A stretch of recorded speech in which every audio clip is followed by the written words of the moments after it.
Namaste, Soul Tribe. I'm KamalaDevi, and it's a powerful full moon in Taurus. And I want to talk about grounding. I'm actually a Taurus. That's my natal sun sign. And you may have heard the stereotype of Tauruses being like stubborn and grounded and material. And I can assure you, whether you have Taurus in your chart or not, we can all use some grounding right now.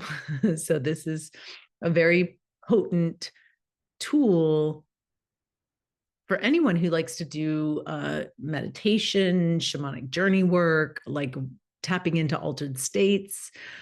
I will talk a bit about like what grounding cords are, how to use them, what kind of practices, but really the importance of grounding cords, especially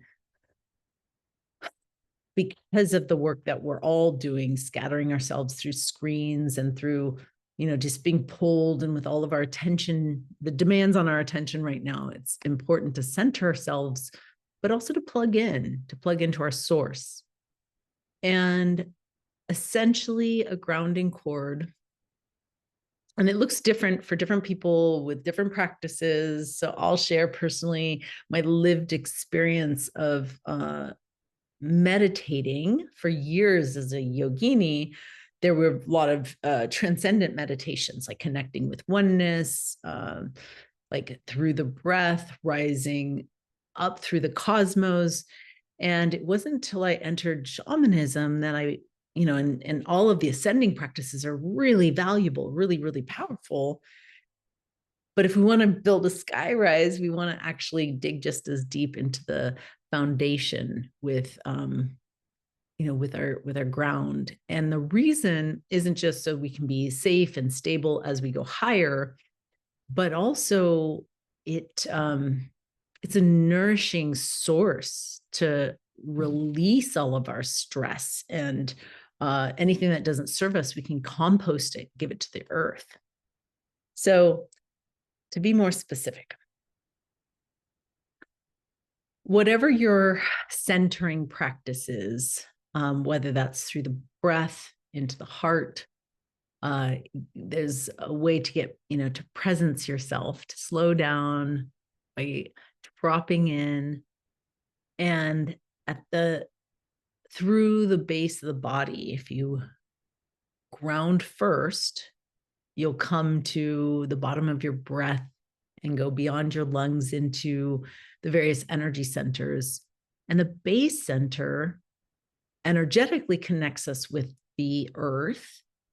And that's not enough to just like, oh, I feel my root. You can actually squeeze and open your base sphincter and like activate your root.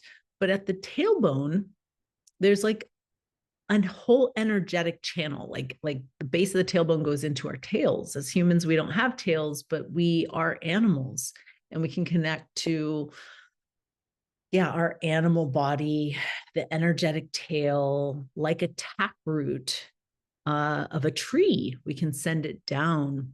In fact, the most powerful way to activate your grounding cord is to sit with your spine to a tree and like feel and let that tree's roots inform your roots. And sometimes, if I'm in a city, I might even visualize into my favorite tree. Like, I invite you to think about your tree as a child, or in your yard, or like, what's the tree that nourishes you the most, and use it as an ally to ground down through the earth's crust, down through the water table and the multiple layers. Sometimes the lava field can help transmute anything that I'm carrying in my system that I want to give to the volcano, to volcanic field, to kind of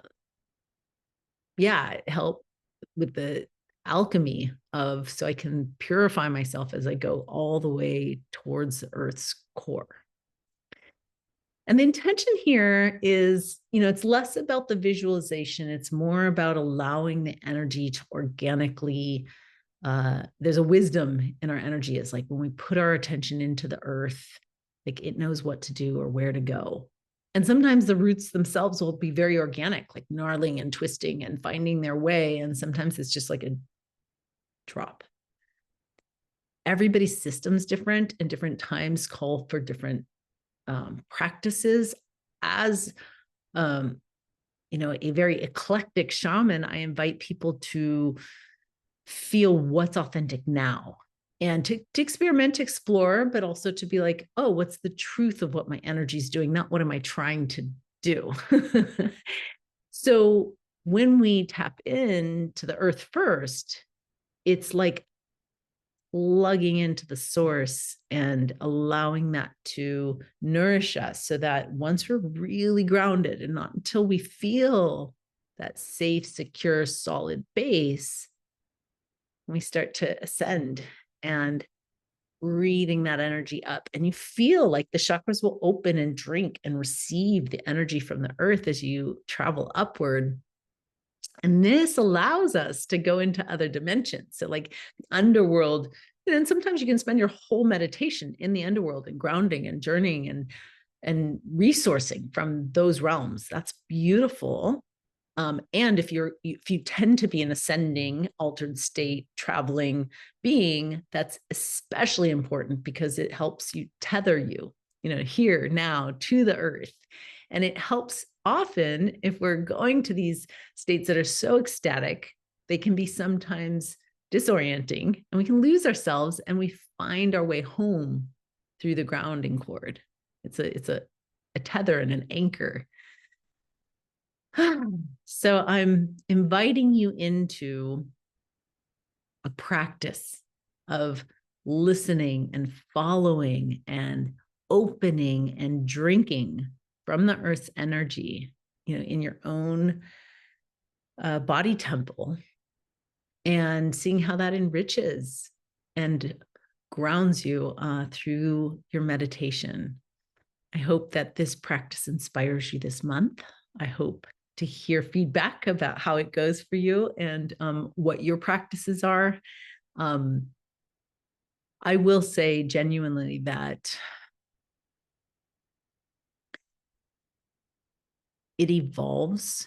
The more that you do it, I've gone through periods where my tailbone looked like a dragon's tail, like it was fierce and it was pointed and it was intense. And then there's other times when, especially when there's, around me too, there's this awakening to consent, where I was like, oh, I'm actually going to really listen to the consent of the earth and ask for permission to penetrate the earth.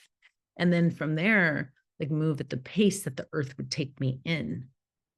And then there's a different kind of relationship I have with the earth, where like she takes me now, and it's evolving. And I'll go in and I don't know where it's going, and I listen to that. And so I'm, giving you great permission to play and to explore and to allow it to evolve. And I really look forward to hearing from you. And I send you so much grounding and blessings through this month, these crazy times. And I look forward to next month. In fact, I'm headed off to Peru. I'm doing a deep pilgrimage. And so I'll be doing some ecstatic underworld journeying there. And I look forward to seeing you in the holidays on the other side. Mwah. Blessings.